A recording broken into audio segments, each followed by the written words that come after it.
It's not your job. Hello, welcome to my YouTube channel. My name is Becca Marino and I am a soul mentor, guiding people back to their soul to show them that there is an easier way to live life, be happy and have peace. So, it's not my job. The other day, my partner said to me, how do you get other people to know this?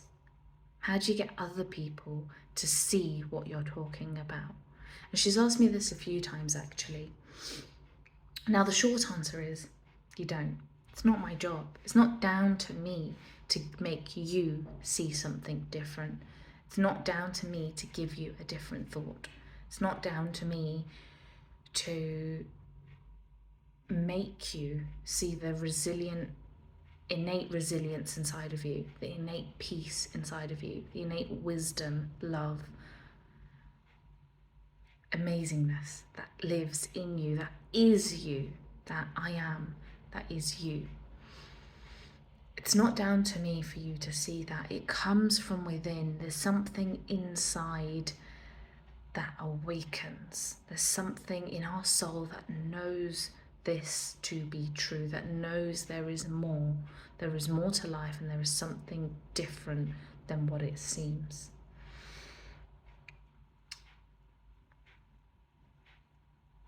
There is a quote, I can't remember who it's by, but it goes something like this: thought creates our reality and then says, I didn't do it.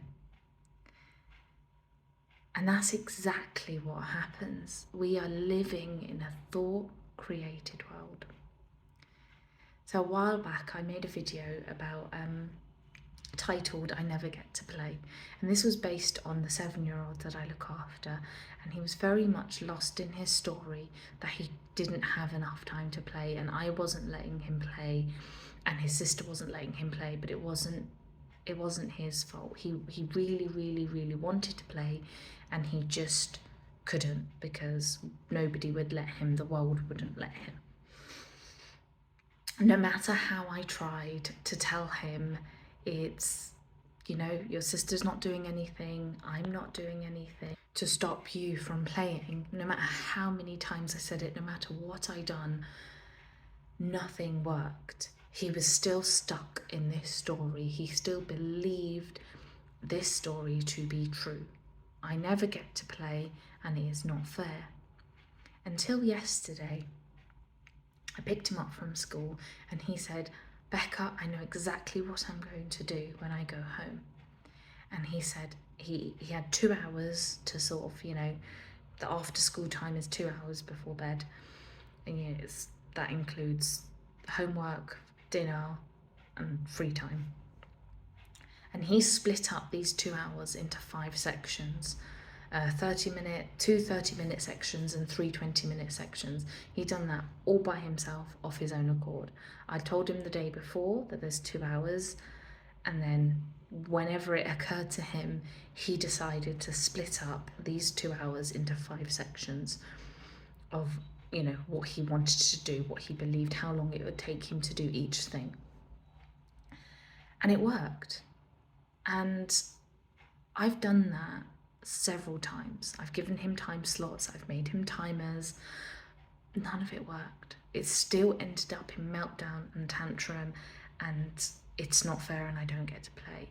But because he saw it, because something changed in him, something shifted around that story, he heard something new. I wasn't saying anything new. I didn't say anything different. He just heard something for himself. And that's what's happened for me. I've listened to people talking about this thing that you can't actually put words on. And my soul heard something different. It heard something at a deeper level than the form.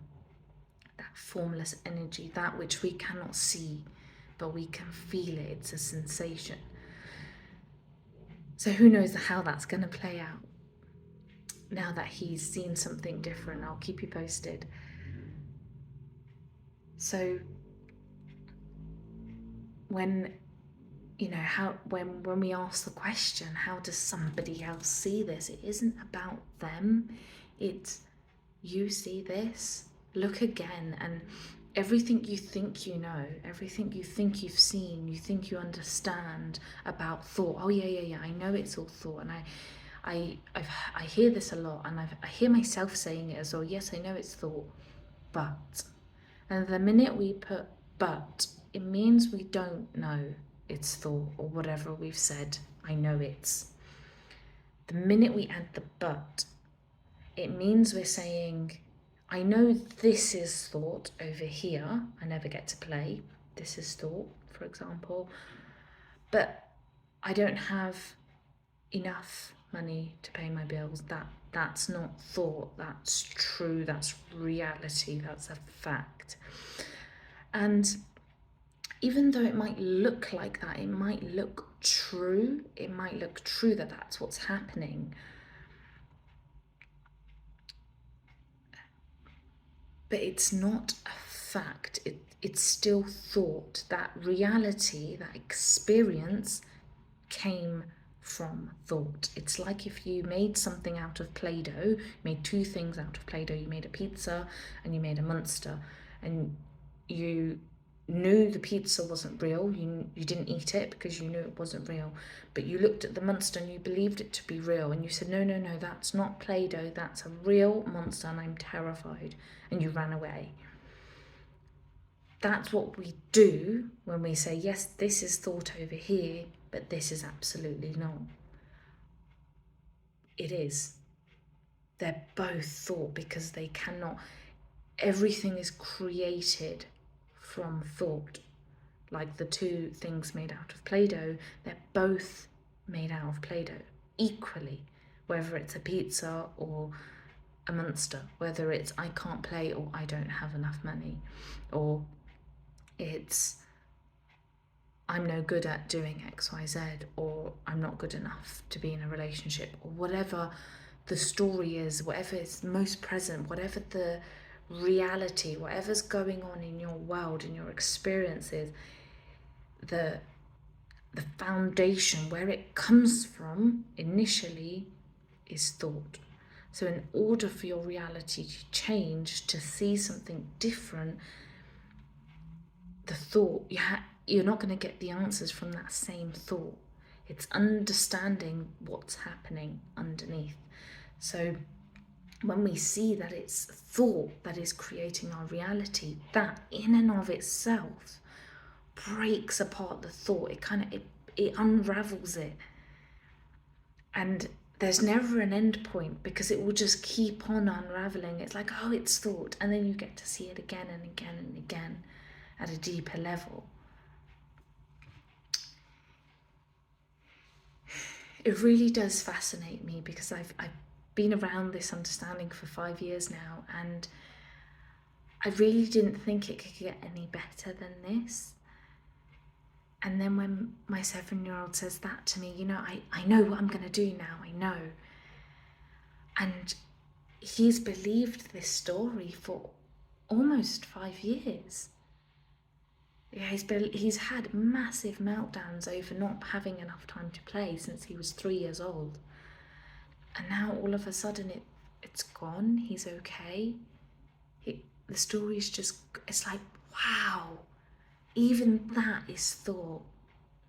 Even that, he created this world where there was no time to play, and now he's created a world where there is time to play.